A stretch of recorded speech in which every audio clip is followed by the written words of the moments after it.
நாட்டுக்கோழி கிரேவி எப்படி பண்ணான்னு பார்க்கலாம் வாங்க. ஒரு பேனில் கோகனட் ஆயில் போட்டு சின்ன வெங்காயம், பூண்டு, வரமிளகா, கருவேப்பிலை, மிளகு ஒரு டீஸ்பூன், சீரகம் ஒரு டீஸ்பூன் போட்டு நல்லா வணக்கோங்க. இஞ்சி கொஞ்சம் போட்டுக்கோங்க. கொத்தமல்லி தூள் 3 டேபிள் ஸ்பூன் போட்டுக்கோங்க.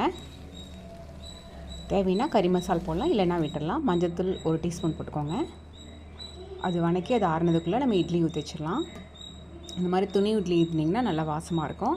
ஒரு குக்கரில் கோகனட் ஆயில் போட்டு கடுகு பொரிஞ்ச உடனே கருவேப்பிலை, ஒரு வரமிளகா போட்டு தாளித்து க்ளீன் பண்ண நாட்டுக்கோழியை உள்ளே ஆட் பண்ணி இந்த மாதிரி நல்லா வணக்கிக்கோங்க.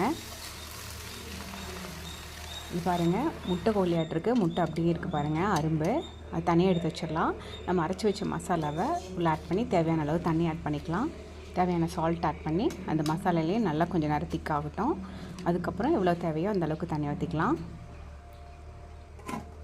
லிட் போட்டு ஒரு 6 விசில் விட்டுருங்க.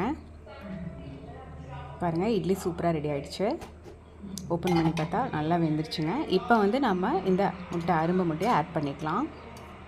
ஒரு 2 மினிட்ஸ் மட்டும் கொதிக்க விட்டிங்கன்னா போதும், சீக்கிரம் வந்துடும். பாருங்கள் எப்படி வந்துருச்சுன்னு. இது சூப்பராக இருக்குங்க. இட்லிக்கு, தோசை, சாதம் எல்லாத்துக்குமே நல்லாயிருக்கும். ட்ரை பண்ணி பாருங்கள். இந்த வீடியோ பிடிச்சினா லைக் அண்ட் சப்ஸ்கிரைப் பண்ணிக்கோங்க. பாய்.